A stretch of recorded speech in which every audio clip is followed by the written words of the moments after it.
Caros alunos aí do curso de transmissão neuromuscular, hoje nós estamos aqui para mais um encontro, né, que a gente vai fazer com uma certa frequência esses encontros, dentro de, obviamente, de uma programação que atenda a todos os alunos. Então, essas primeiras reuniões, elas estão ainda meio desprogramadas, porque alguns alunos foram contemplados no seu cronograma de estudos e outros não. Mas isso em breve vai ser equalizado e todos vão poder participar. De qualquer maneira, essa apresentação, hoje eu prometo, ela vai ficar gravada e eu vou disponibilizá-la na plataforma para vocês poderem assisti-la, tá bem? Aqueles que eventualmente não puderem, porque trata-se de um horário nobre, né, dia de semana, num horário em que os centros cirúrgicos estão pegando fogo essa hora. Então, eu admito realmente que é um horário bastante complexo aí. Mas, de qualquer maneira, a gente vai trazer algumas informações a respeito de transmissão neuromuscular e eu queria aqui, né, trazer para vocês assim aquilo que é o mais importante do assunto, que vocês não podem esquecer de maneira nenhuma a respeito deste tema. Quando a gente fala em transmissão neuromuscular, a gente está querendo falar basicamente dos seguintes subitens: a fisiologia da transmissão neuromuscular, né? A farmacologia da transmissão neuromuscular, a monitorização da transmissão neuromuscular e a fisiopatologia da transmissão neuromuscular. Transmissão neuromuscular é um assunto de vital importância para o médico anestesiologista, por algumas razões bem simples. A primeira delas é que a transmissão neuromuscular ela é soberbamente afetada pela presença dos bloqueadores neuromusculares. Bloqueadores neuromusculares são fármacos que nós utilizamos com uma frequência elevadíssima na nossa anestesia geral, né? Não na anestesia regional, como alguns cirurgiões pedem às vezes, né? Que o paciente está sob bloqueio de nervo periférico, mas principalmente sob bloqueio do neuroeixo, e aí eles soltam aquela frase, né, aquela pérola que todos nós ouvimos, né, assim, incrédulos, né, que é, será que não dá para dar uma relaxadinha, né, como se a gente pudesse fazer bloqueador neuromuscular com o paciente acordado, com as suas faculdades hipnóticas, né, ou melhor, com as suas faculdades de consciência em pleno gozo. Isso não é possível, né? Mas o bloqueador neuromuscular ele tem, né, algumas finalidades de ser usado no período perioperatório. Vamos recordar rapidamente quais são essas finalidades. A finalidade do uso do bloqueador neuromuscular é, em primeiro lugar, para facilitar o manejo das vias aéreas. Então, é um fármaco extremamente indicado para a facilitação das manobras de laringoscopia e intubação, tornando-as menos traumáticas e mais efetivas, com menores riscos de desenvolvimento de hipoxemia, né? E todas as suas consequências. Então, essa é a primeira grande utilização aí dos bloqueadores neuromusculares.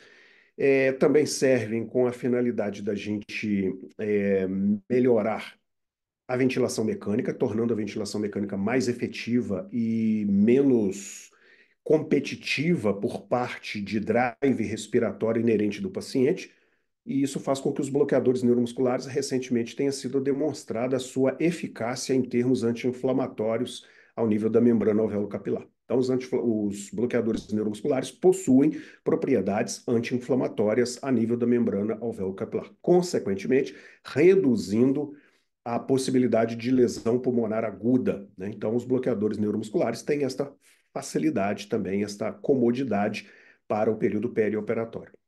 E uma outra utilidade dos bloqueadores neuromusculares é que nós sabemos que existem procedimentos cirúrgicos onde o relaxamento muscular ele não é só desejável, ele é mandatório, ele é obrigatório.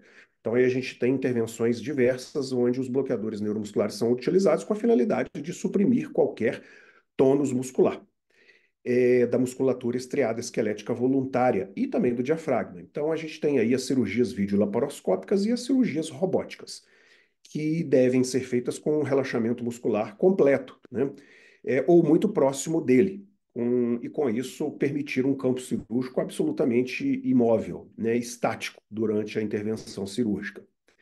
Durante cirurgias videolaparoscópicas, já se demonstrou que a utilização de bloqueadores neuromusculares ela diminui, né, a necessidade de pressões intra-abdominais elevadas, E, além disso, há menores scores de dor aguda pós-operatória nesses tipos de intervenções, corroborando, né, o grau de não invasibilidade desses procedimentos cirúrgicos. Então, os bloqueadores neuromusculares são, de fato, medicações muito úteis, tendo essas as principais indicações. Em anestesia, principalmente em anestesia pediátrica, também ocorre uma outra indicação dos bloqueadores neuromusculares, que é o tratamento do laringoespasmo, né? Então, o laringoespasmo ele é bastante comum em anestesia pediátrica e existem algumas modalidades de tratamento, mas sem sombra alguma de dúvida, o tratamento final, o tratamento que pode ser utilizado, óbvio que não é um tratamento que está livre de efeitos colaterais, mas que pode ser utilizado é o uso dos bloqueadores neuromusculares em subdose. Isso faz com que o fechamento reflexo da laringe cesse e a gente consiga ventilar os pacientes. Ok, então, os bloqueadores neuromusculares teriam esses usos e essa importância em anestesia, especialmente anestesia geral. Então, são fármacos essenciais que nós temos aí no nosso arsenal. Pois bem, com relação à fisiologia da transmissão neuromuscular, muito importante que a gente converse algumas coisas com vocês que são coisas assim vitais em termos de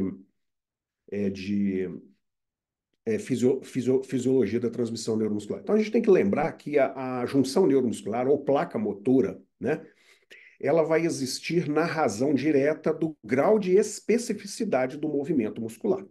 Então, quanto mais apurado, mais fino, mais nobre é o movimento do grupo muscular, menor será o número de placas motoras por fibra, né, por fibra muscular. Então, quando a gente tem uma fibra muscular com N placas motoras, esse N aí ele será inversamente proporcional ao grau de pureza, de especificidade, de nobreza desse grupo muscular. Então, o número de placas motoras guarda esta relação, né?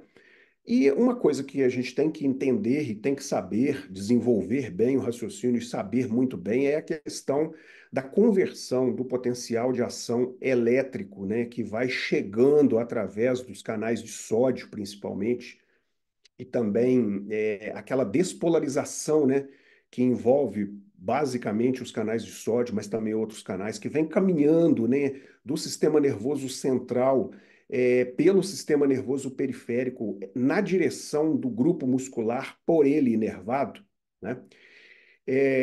Vai chegar um momento em que esse potencial de ação, esse estímulo elétrico, ele vai ter que ser convertido numa contração muscular. Ele vai ter que terminar numa contração muscular.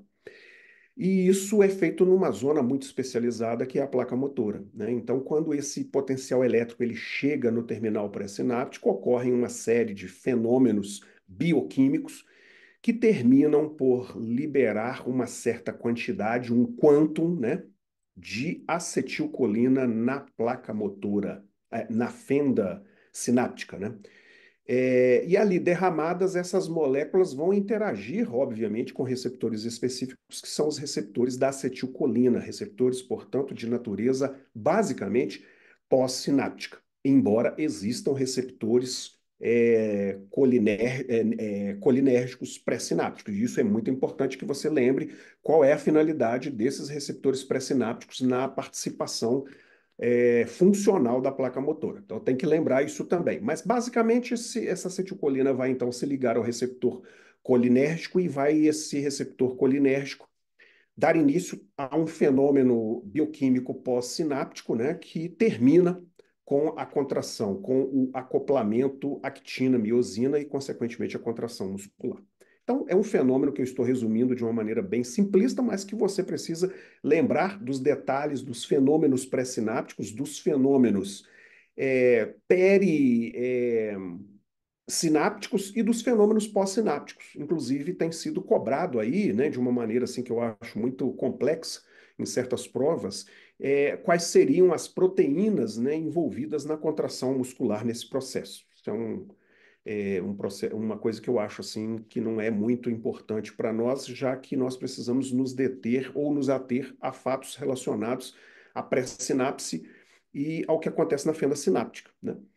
Bom, esses receptores, então, eles são chamados de receptores colinérgicos, porque eles são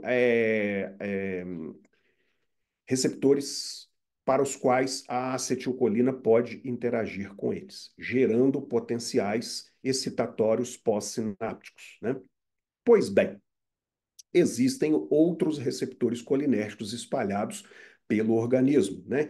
Inclusive receptores colinérgicos semelhantes àqueles que existem na placa motora.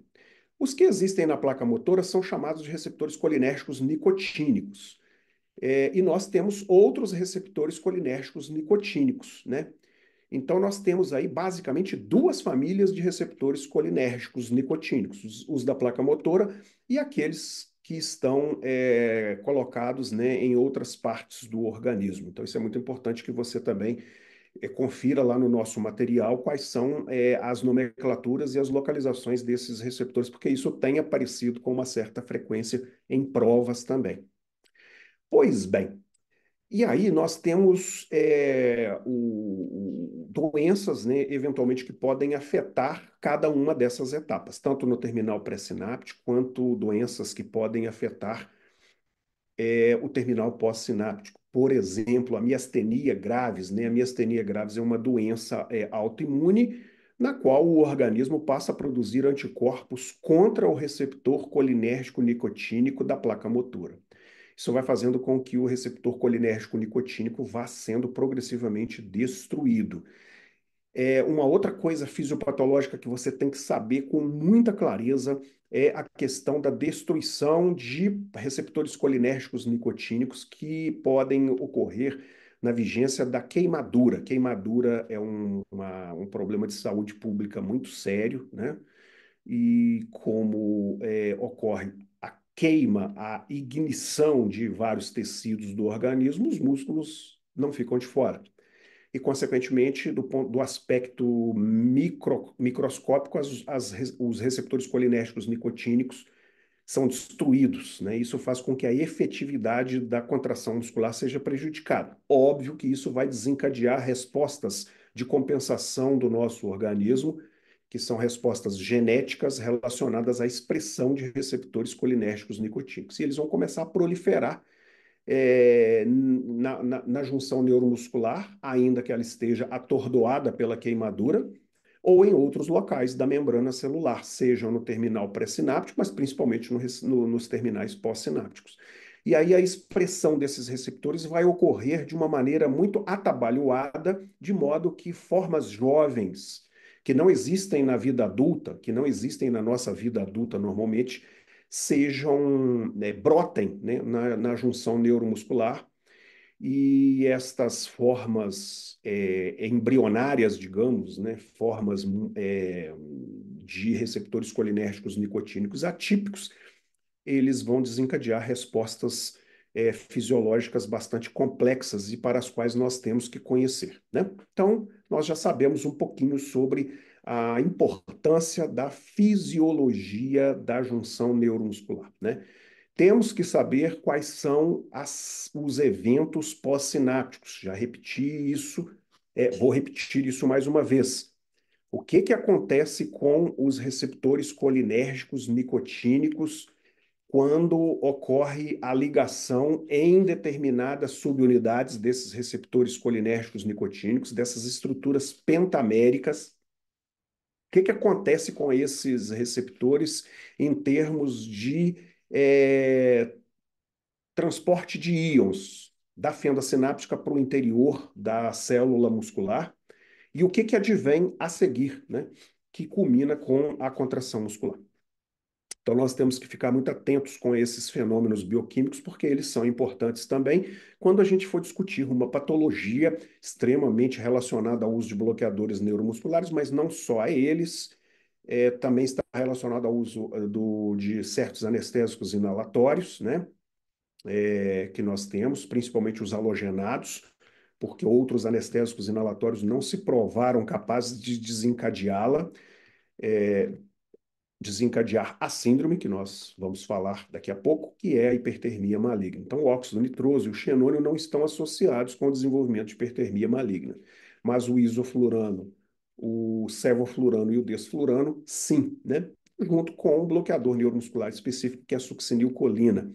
E a fisiopatologia dessa doença está relacionada, né, basicamente, básica, mas não unicamente, a uma mutação gênica ligada num determinado cromossomo, que é o cromossomo 19, o braço longo do cromossomo 19, né, que faz com que ocorra uma mutação num receptor específico do canal de cálcio na mitocôndria. E aí ocorre uma desregulagem completa num íon muito importante para a contração muscular, que é o íon cálcio, né? Mas, repito, recentemente outras mutações, né, foram identificadas, não especificamente neste receptor do canal de sódio, do canal de cálcio, que é o receptor rianodina tipo 1. Existem três receptores, rianodina, o 1, o 2 e o 3. Mas a hipertermia maligna é uma patologia de cunho genético cuja mutação afeta principalmente o receptor rianodina. Mas outras famílias de proteínas codificadas por determinados genes que se encontram alterados e que podem levar aí ao desenvolvimento de erros inatos no metabolismo do cálcio a nível do canal de cálcio na mitocôndria. Então, existem outros, não é só o receptor rianodina, né? Mas existem outros que já foram identificados, fazendo destas mitocondriopatias ou dessas canalopatias a gênese principal da patologia da hipertermia maligna, que nós vamos comentar adiante. Então, isso é muito importante para você precisa conhecer isso a fundo para você entender como é que funciona a fisiologia, como é que funciona a farmacologia, por que que a monitorização de empregando estímulos elétricos repetidos é muito importante para você avaliar a saúde, a vitalidade do terminal pré-sináptico. Então você precisa conhecer isso, inclusive na monitorização, né? E óbvio, nós já, sem querer, já falamos aqui algumas coisas a respeito de fisiopatologia da junção neuromuscular, né? Então isso é muito importante que a gente tenha em mente as questões de fisiologia da junção neuromuscular, que é uma fisiologia basicamente colinérgica nicotínica. Mas também existem outros elementos envolvidos, né? Sabemos bem que existem outros elementos envolvidos. Pois bem, aí vamos agora para a questão da farmacologia, né? Analisando especificamente quais são aí os fármacos que podem interagir na junção neuromuscular. E aí, de uma maneira assim soberba, nós temos um conhecimento muito grande disso, né? Nós anestesiologistas, porque nós empregamos fármacos que têm por finalidade utilizar essas propriedades fisiológicas do terminal colinérgico nicotínico.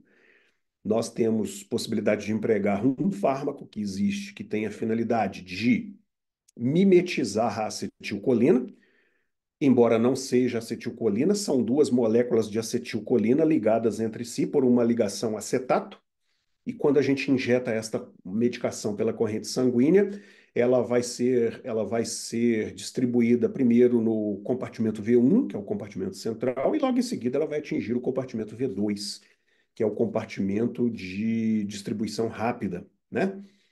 E que é onde estão os músculos, né? E, obviamente, em última análise, as junções neuromusculares. Então, lá vão agir os bloqueadores neuromusculares, podendo, obviamente, agir em outros locais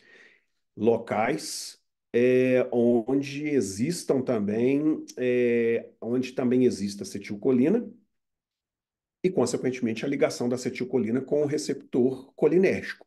Lembrando que existem receptores colinérgicos nicotínicos fora da junção neuromuscular e existem receptores colinérgicos muscarínicos, que são aqueles do sistema nervoso autonômico. Então, podem estas duas moléculas de acetilcolina interligadas por uma ligação acetato interagirem com todos esses receptores, né? Mas o fato é que ela vai ser levada até a junção neuromuscular pela corrente sanguínea e, consequentemente, ela vai se passar, né? Ela vai se passar por acetilcolina e vai ligar no receptor colinérgico nicotínico da mesma maneira que a acetilcolina faz. Então, ela compete com a acetilcolina, ela dá cotovelada na acetilcolina e entra no lugar da acetilcolina nesse receptor. Vai desencadear um potencial excitatório pós-sináptico igualzinho à acetilcolina, porque, em última análise, acetilcolina ela é, só que ela não é metabolizada pela acetilcolinesterase. Então, a acetilcolinesterase chega perto dela e não consegue desempenhar nenhuma ação lítica, não consegue desempenhar nenhuma ação lítica junto a essa estrutura. Então, o que acontece? A musculatura vai contrair, né? Não, a musculatura, obviamente, não apresenta uma estrutura bioquímica que permite que essa contração fique sustentada, a não ser que o cálcio, né, haja de uma maneira extremamente fora do normal, e a gente sabe que na hipertermia maligna acontece assim. Então, a contração muscular ela não vai se sustentar, e como essa molécula que está se passando por acetilcolina vai permanecer ligada no receptor por muito mais tempo que a acetilcolina ficaria, essa molécula então bloqueia toda a contração muscular subjacente, aquela que vem depois. Então, ocorre uma contração muscular e logo em seguida não ocorre contração nenhuma mais, porque é impossível para a musculatura manter as suas fibras contraídas por muito tempo, a não ser que seja num estado patológico de cálcio excessivo no sarcoplasma. Isso não vai acontecer em condições normais e o músculo relaxa. Então, ela provoca um relaxamento muscular. Esse bloqueador neuromuscular, que tem uma ação despolarizante igualzinho tem a acetilcolina, é a succinilcolina, né? Então, lá na nossa plataforma, você tem lá todo o conteúdo que você precisa conhecer, que estão nos livros textos Miller, Barasch, Longnecker e na literatura, que sai aí todo dia. A gente leva isso toda semana lá para a plataforma, né? Aí você vai ter lá quais são, né, os mecanismos. O mecanismo de ação é basicamente esse, mas você vai ter dados de farmacocinética, de farmacodinâmica, o que que ela causa. Ontem mesmo eu estava atualizando na plataforma, né? Ainda não completei a questão do aumento da pressão intracraniana. Isso é uma coisa interessante, tá, pessoal? É a teoria da aferentação que vale hoje. Então, isso é uma coisa que corre muito risco de cair nas provas aí que vocês podem eventualmente enfrentar. A succinilcolina não aumenta a pressão intracraniana porque ocorre contração muscular, e a contração muscular faz com que ocorra aumento da pressão intratorácica, que faz com que ocorra aumento da pressão venosa central, que faz com que ocorra aumento da pressão venosa intracerebral, que faz com que ocorra aumento do conteúdo sanguíneo cerebral, que faz com que ocorra aumento da pressão intracraniana. Isso é uma teoria que já está superada. A teoria que vale hoje é a teoria da aferentação. A succinilcolina, ela provoca contração de determinadas estruturas musculares, né, cranianas, extracranianas, e estas estruturas elas estão ligadas com a modulação da função cerebral, de modo que quando ocorre a contração dessas estruturas desses fusos musculares e desses receptores de estiramento em certos músculos extracranianos, ocorra um aumento do fluxo sanguíneo cerebral e da pressão intracraniana. Então, essa é a teoria que vale hoje. Nós não temos mais essa hipótese que a contração muscular da musculatura, a fasciculação é que provoca o aumento da pressão intracraniana. Isso é uma teoria já que caiu por terra. Então, fica aí a dica. Por outro lado, a gente tem bloqueadores neuromusculares, que, como sabemos bem, são bloqueadores neuromusculares que vão que têm uma estrutura extremamente similar à acetilcolina, né? Ou seja, eles têm o amônio quaternário. Isso é uma coisa muito importante que vocês têm que memorizar, a questão do amônio quaternário, que é aquele cátion, né? Aquela estrutura de carga positiva que existe na molécula da acetilcolina, que existe na molécula, portanto, existe na molécula da succinilcolina, e que vai existir na molécula de qualquer fármaco que eu queira desenvolver com a finalidade de bloquear a junção neuromuscular, é justamente essa carga positiva que faz com que a estrutura seja levada em direção ao receptor colinérgico nicotínico, que tem, né, em determinadas subunidades, especialmente a subunidade alfa, carga negativa, e isso faz com que ocorra a atração, né, a atração iônica. E aí o que que acontece? Ok, acontece que essa molécula ela se passa também por acetilcolina, só que ela não desempenha nenhuma função no receptor colinérgico nicotínico. Ela se liga no receptor colinérgico nicotínico, não abre o ionóforo e, portanto, não desempenha um potencial excitatório pós-sináptico. Ela não desempenha função nenhuma. Ela é um antagonista do receptor colinérgico nicotínico. Então, não há potencial excitatório pós-sináptico. Logo, não há contração muscular. Ok? Beleza. E aí o que que acontece? Esse é um bloqueador neuromuscular adespolarizante. E existem duas famílias de bloqueadores neuromusculares adespolarizantes. Os benzil-isoquinolínicos, a mais importante que a gente tem aí é o atracúrio e principalmente o cisatracúrio. E o cisatracúrio recebe esse nome, vocês conferem lá na plataforma, por conta da seleção que a indústria farmacêutica fez de isômero cis. Isômero cis, isômero trans. Então, isso é isomeria ótica. Pegou-se os isômeros cis e reuniu-se numa estrutura que é o cisatracúrio, né? E existem os bloqueadores neuromusculares esteroides, cujo principal representante é o rocurônio, um bloqueador neuromuscular, né? Interessante que a gente tem aí. E que também existem cards, tabelas, que estão lá na plataforma explicando para você aspectos relacionados à farmacologia dessas drogas, sejam elas relacionadas à farmacocinética, sejam elas relacionadas à farmacodinâmica. Pois bem. E aí nós temos que lembrar também na farmacologia dos bloqueadores neuromusculares como devemos antagonizá-los, né? Então, em se tratando de bloqueador neuromuscular adespolarizante, ou seja, de antagonistas competitivos, a farmacologia nos ensina o seguinte, que quando nós temos antagonistas competitivos reversíveis, a forma mais rápida que você tem de eliminá-los do sítio de ligação com seus receptores é aumentar a oferta de agonista. Por isso nós utilizamos os anticolinesterásicos, né? Então, nós temos aí no Brasil, é muito comum a utilização de neostigmina, que é um anticolinesterásico que a gente utiliza. Que quando a gente utiliza, ele vai bloquear a ação da enzima, né? Que degrada a acetilcolina, e, portanto, a concentração de acetilcolina vai aumentar. E por aumentar a concentração do agonista natural da junção neuromuscular, ocorre uma competição e o deslocamento do seu antagonista, que é o bloqueador neuromuscular adespolarizante. E aí ele vai se ver forçado a entrar na corrente sanguínea novamente, e aí os órgãos de extração metabólicas do nosso organismo vão eliminá-los, né?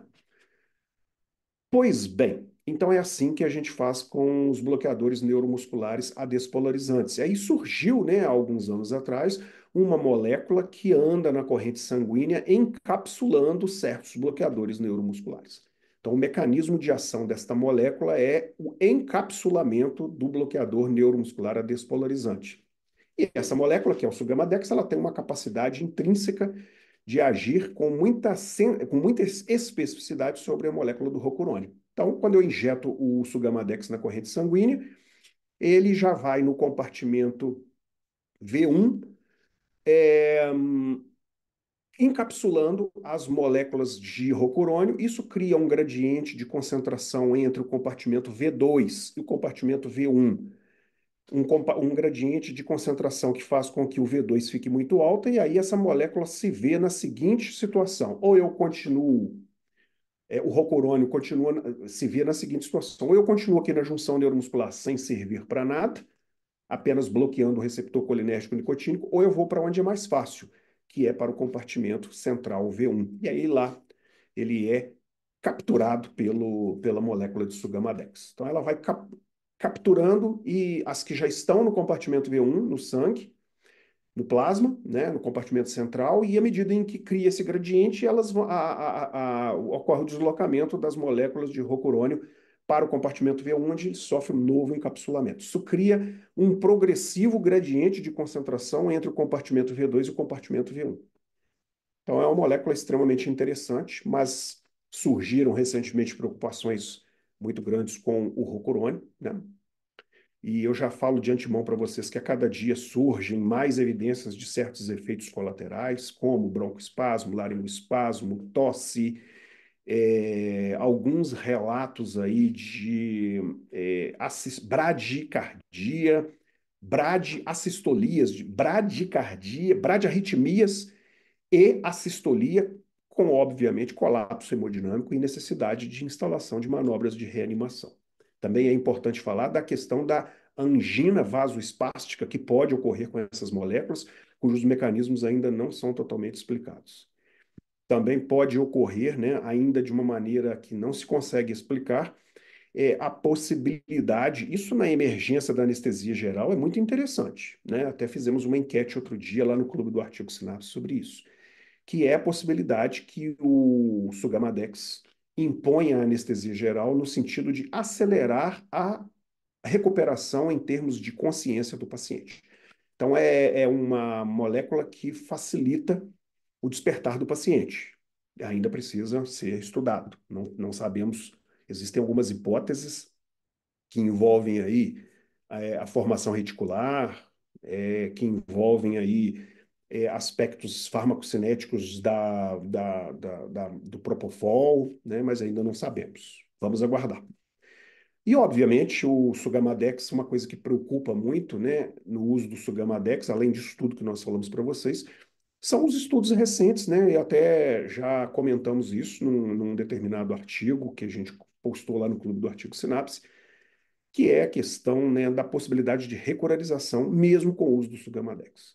Então, tem um estudo recente que foi feito em pacientes submetidos à cirurgia cardíaca, onde no grupo de estudo e no grupo controle, ambos os pacientes foram monitorados. Eu não estou me lembrando se foi um estudo de corte, uma corte prospectiva, eu sei que foi um estudo prospectivo, me perdoem a falha na memória aqui.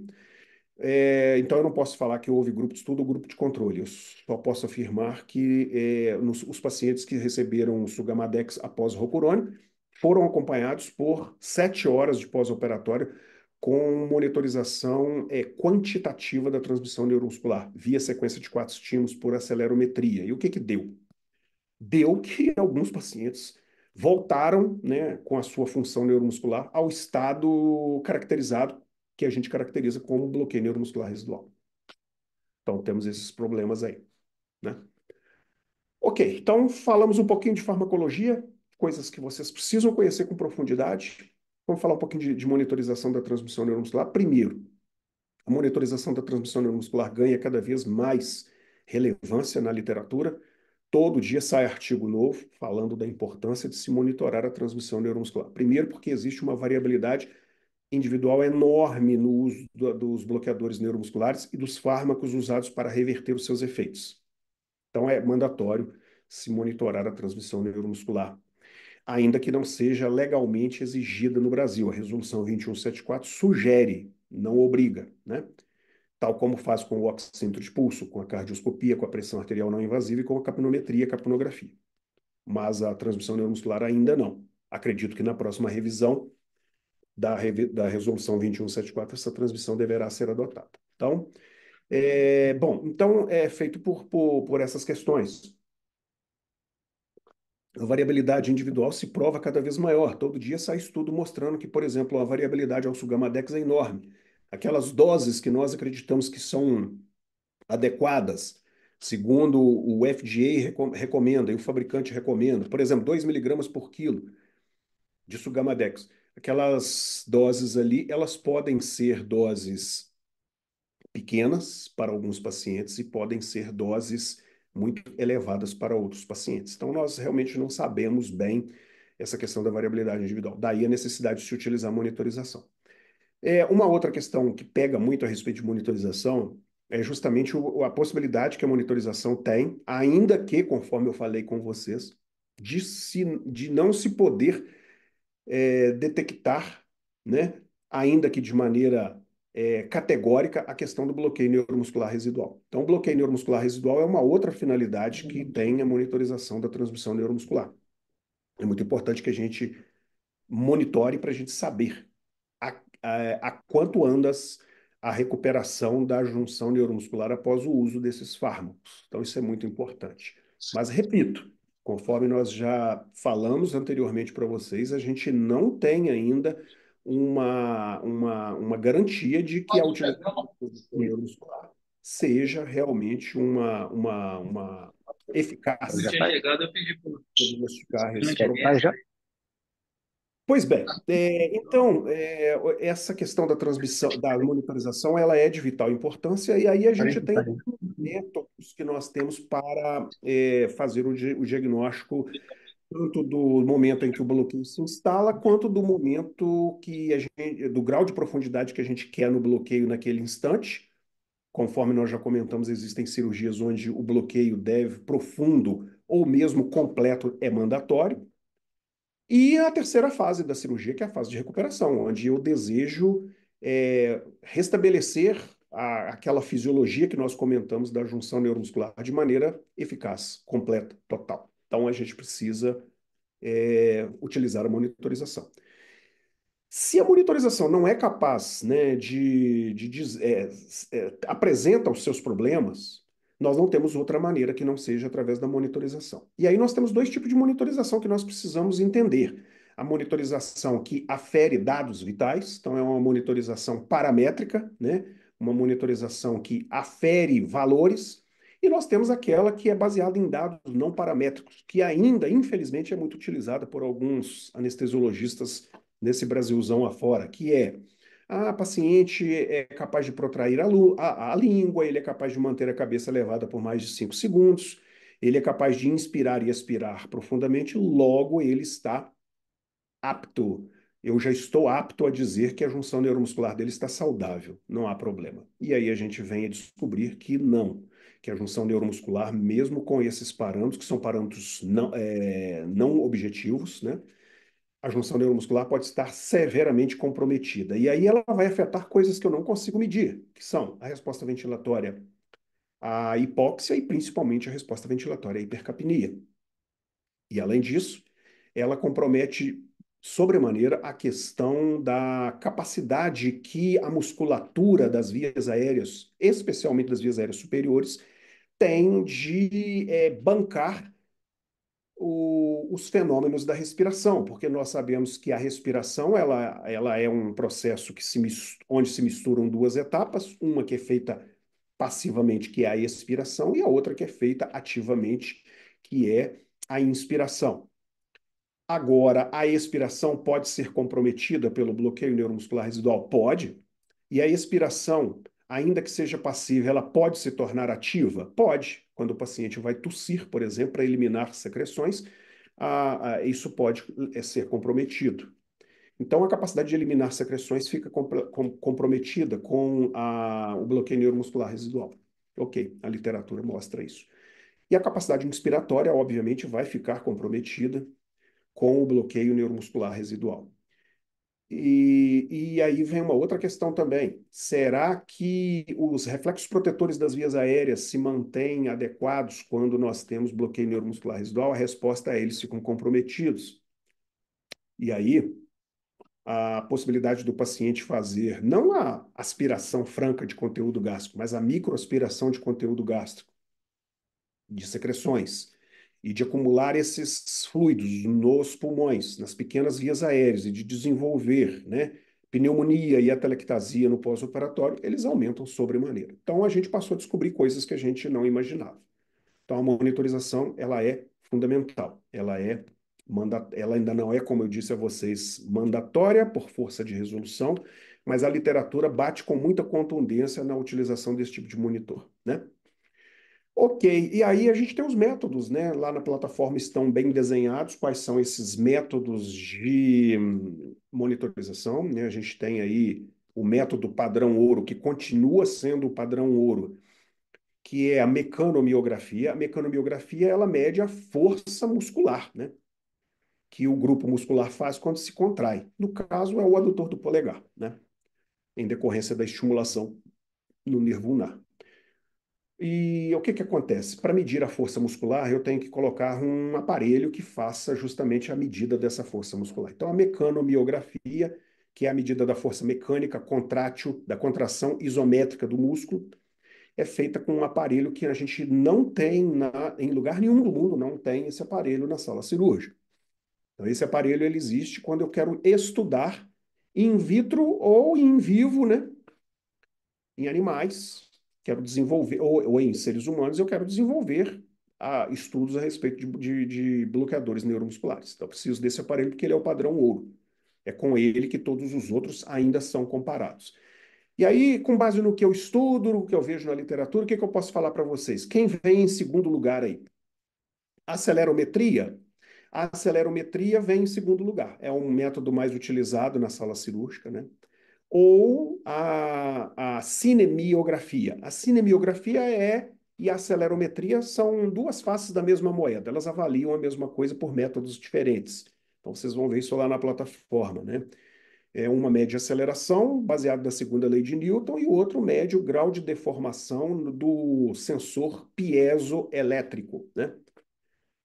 Aliás, essa palavra piezoelétrico, né, ela é muito utilizada. A gente vê ela com frequência em anestesiologia, porque o sensor do termômetro que a gente usa, ele é um sensor piezoelétrico. O ultrassom usa cristais piezoelétricos. E este monitor de transmissão neuromuscular, ele mede a deformação, ele é um monitor piezoelétrico. O efeito piezoelétrico é um efeito que existe na eletricidade, onde quando um corpo sofre deformação, alguns quebram, outros não. Esses corpos que não quebram, eles são capazes de converter a energia mecânica, né, da sua deformação, na liberação de determinados potenciais elétricos. E esses potenciais elétricos podem ser medidos. Então, o grau de deformação é diretamente proporcional ao gradiente de potencial, à diferença de potencial elétrico. Então, eles medem essa diferença de potencial elétrico e, com base nessa diferença de potencial elétrico, é que se estabelece a construção de certas grandezas. Então, essa aí é uma delas, tá? Então, mecanobiografia é o padrão ouro, acelerometria e cinemiometria são os dois métodos que vêm aí em segundo lugar. Em terceiro lugar, já com possibilidade de ser o padrão ouro para a sala cirúrgica, existe a possibilidade de eu colocar um aparelho que meça os potenciais elétricos nas fibras musculares quando dá estimulação do nervo que o inerva.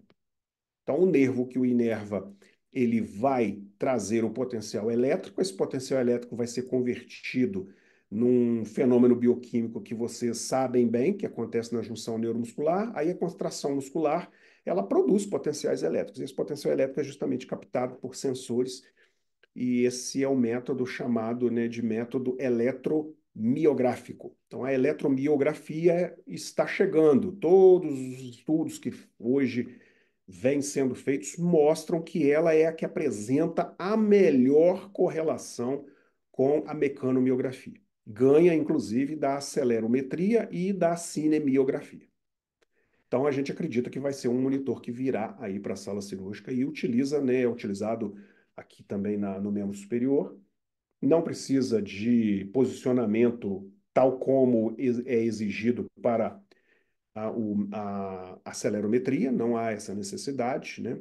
Pode ser utilizado em crianças e, assim, é um método que a gente entende que vai vir realmente, mas vai precisar passar pelo mesmo processo do Sugamadex, vai ter que ser barateado, porque o monitor tem lá um monitorzinho, como a gente conhece, mas tem um sensor descartável que é descartável, portanto tem que ser utilizado e descartado depois do uso, onde eu coloco esse sensor no membro superior do paciente e depois eu tenho que descartar.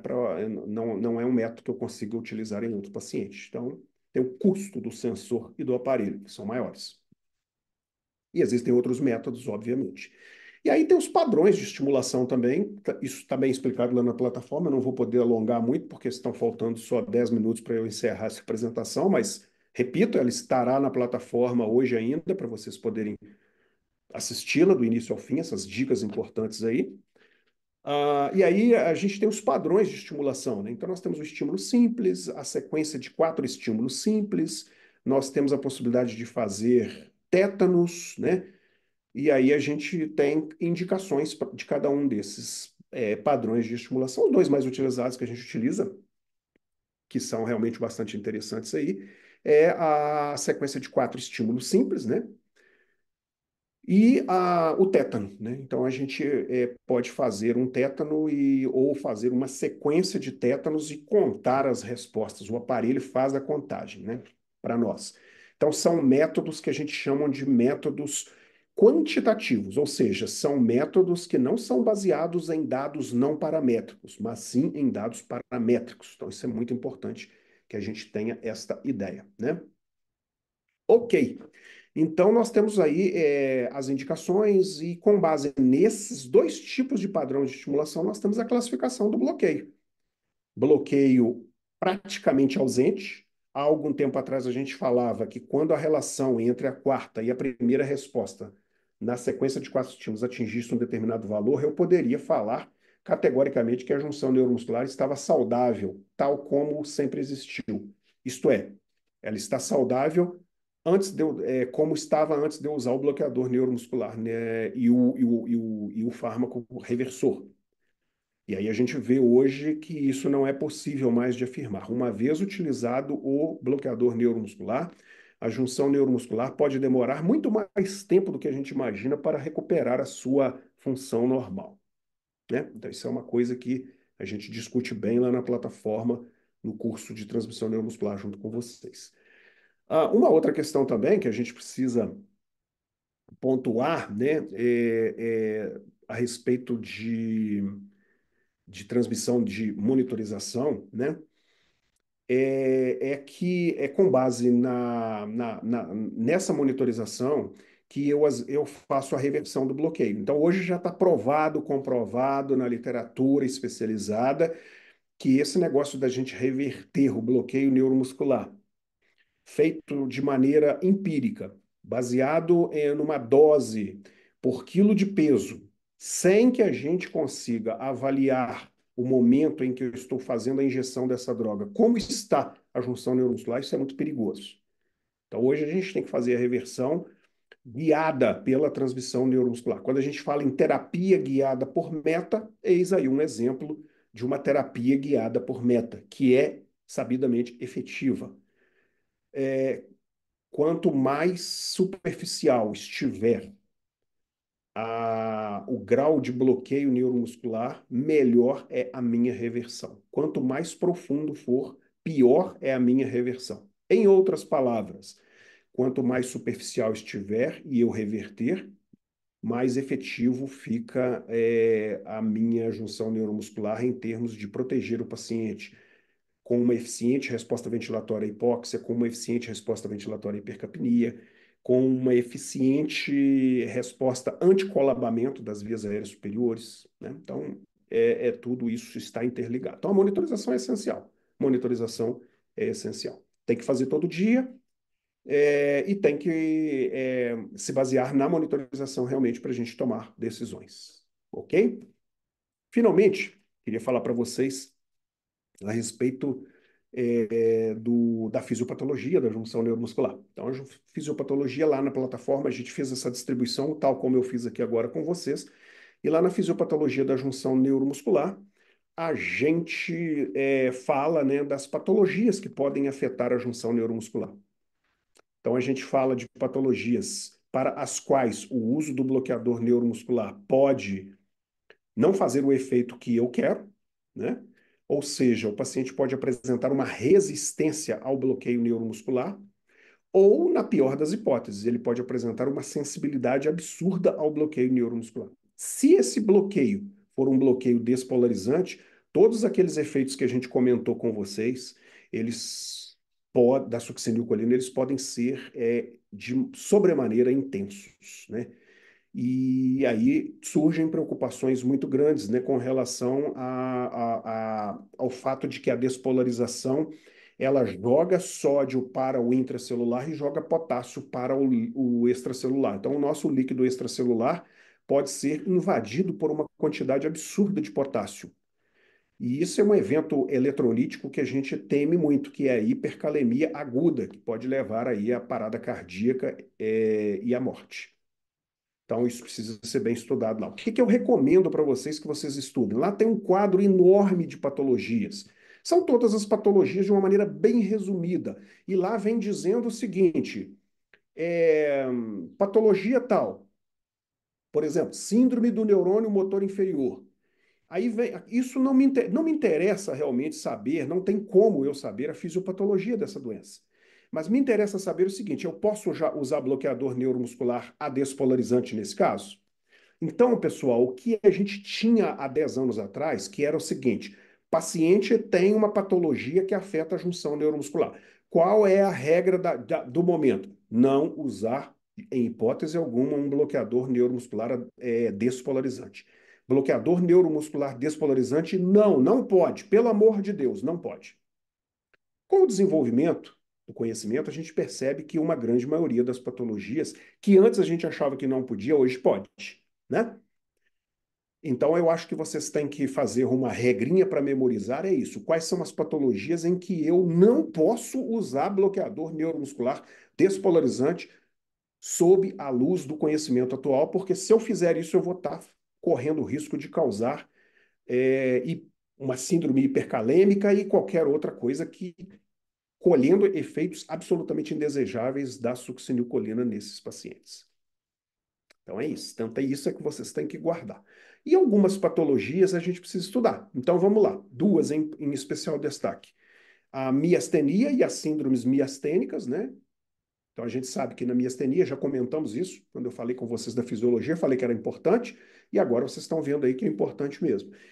A miastenia é uma doença autoimune, né? Uma doença onde ocorre por ação de autoanticorpos a destruição de receptores colinérgicos nicotínicos. Então a junção neuromuscular vai ficando irresponsiva, né? E aí o que que acontece? O paciente vai criando novos receptores colinérgicos nicotínicos. Quando eu faço succinilcolina, esses receptores eles ficam inativos, né? Eles não respondem, porque a população de receptores colinérgicos nicotínicos está sendo destruída, existem poucos.